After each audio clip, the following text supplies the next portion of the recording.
What's up, guys? You're watching another episode of Ball Sports. Enjoy.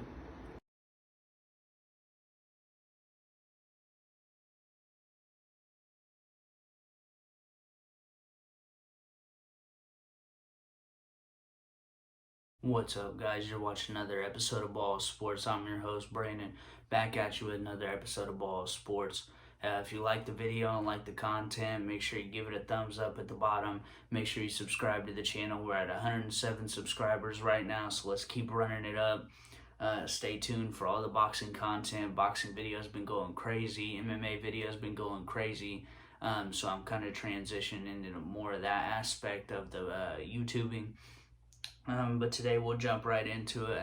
I think this video do numbers, especially because we're going to talk about somebody important today. What is next for Jake Paul? I'll let that sink in. I'm going to give you a second to think about it. You got to think. Jake Paul's been making a name for himself in boxing, and regardless if you like him or not, he's been doing his thing. I made a video of the prediction with Jake and Tyron. I had Jake winning it. I thought he was going to put him down at least once, but he didn't. He won the fight overall. To say that fight was a split decision, you're absolutely crazy. I don't know how we were watching the same thing. One of the judges gave the fight to Tyron. I don't see how that makes sense, but we just got done watching that. We seen him KO Ben Askren. We seen him whoop on Nate Robinson, who I love to death. That's my dog. And we seen him beat up on Gibb, and we seen him beat up on Deji too. But what is next for Jake Paul? Does he fight a boxer? Does he fight another MMA fighter? Who does he fight? Obviously, he slowly made his steps up. It was 2 YouTubers. Then it was Nate Robinson, basketball player, NBA dunk champ, all that. Nate Robinson's one of the greats in basketball just due to the impact that he had on the game. We have Ben Askren, who wasn't a striker, but Ben Askren is no slouch as far as the wrestling game goes. I mean, Ben Askren will hold you down. You try to get up, he might let you get up. As soon as you get up, boom, you're going back down again. Ben Askren's no joke in the wrestling game. He don't have the hands. I could probably outstrike Ben Askren. That's no disrespect to him. That it is what it is. He'll probably tell you that he can't strike with most people. And then we have Tyron Woodley, who he just fought, and that was an interesting matchup. Tyron boxed his ass off. I'll give credit where it's due. He went all 8 rounds with Jake, and at the same time, I say that was good. He boxed his ass off. At the same time, everybody wants to call this dude a YouTuber, and we want to say, oh, he's not a real fighter. He beat a real fighter. Tyron, in the same sense, he's a UFC legend. He should be ashamed that he didn't put Jake on his ass multiple times. Now, you can say that one time on the ropes, it was really close. It should have been called a knockdown. I had a couple friends and a couple people say, oh, it should have been the standing 8 count. There's no standing 8s in boxing, not in pro boxing. You don't know what you're talking about. In amateurs, that's the thing. It's happened to me before. In amateur boxing, there's standing 8 counts. There's no standing 8s in pro boxing. You either get knocked down or you don't get knocked down. And the fact is that, yeah, he leaned on the ropes, but he didn't get knocked down. Back to it, though. Tyron should be ashamed of himself.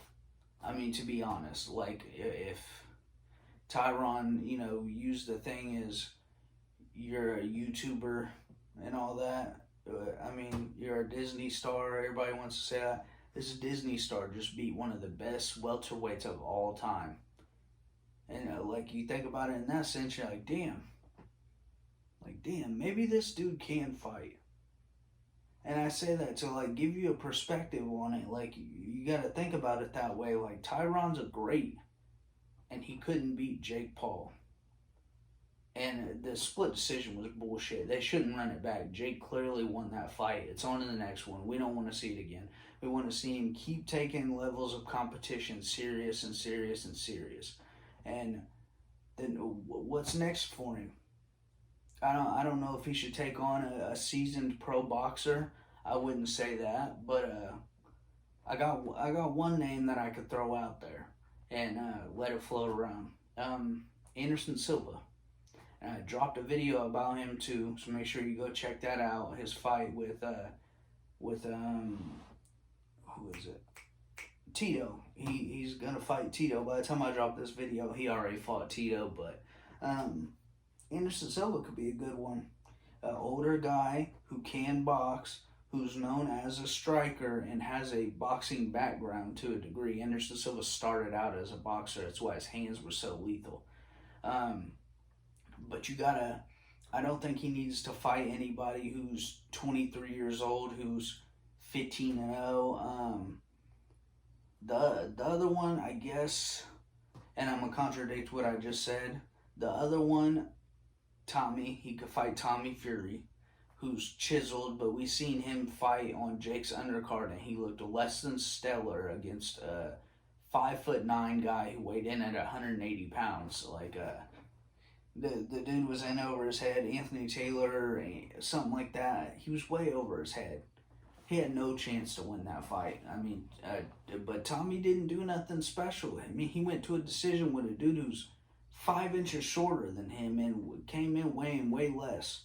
I mean, I think Tommy had like 5 pounds on him or something. So I think Anderson Silva and Tommy Fury would also be an interesting one. Those two, I think they make sense just because Tommy could probably sell the tickets because of his brother, and especially if you throw him on a card with his brother, you could definitely get some asses in the seats for sure. And that would give him a little bit more credibility if he did beat Tommy, because Tommy is an actual boxer on the come up right now. I think Tommy's 7-0, Jake's 4-0. So that matchup kind of makes sense. Or Anderson Silva, which Anderson's old, might be a little unfair due to the age, I want to say. Anderson's he's got to be 20 years older than him. I forget Anderson's age, but he's got to be 20 years older than him. But I think that would be interesting, and I would be excited to see that. Not just because I'm an Anderson Silva fan. I think that puts asses in the seats too. So it's just interesting, what's next for this guy?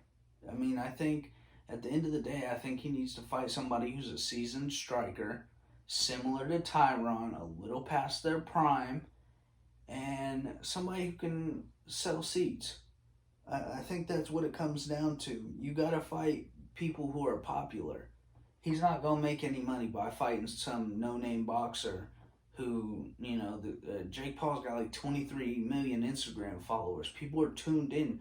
And if you fight somebody, to put it in perspective, if I have 23 million followers and you have 2,000, you're not going to be able to sell any seats with me. I'm going to have to do all the promotion, all of that, and I'm going to give you a name. That's why I say somebody like a Tommy Fury or Anderson Silva would be ideal, because they can put people in the seats. They can make you that money, and it's going to be a good fight regardless. I don't see him knocking either one of them dudes out, but I also see it being a really good fight and a really tough fight for him. So, what's next for Jake Paul? Let me know what you guys think in the comments below. Make sure you subscribe to the channel, like the video, share the video for me and all that. And this has been another episode of Ball Sports, guys. I'm out.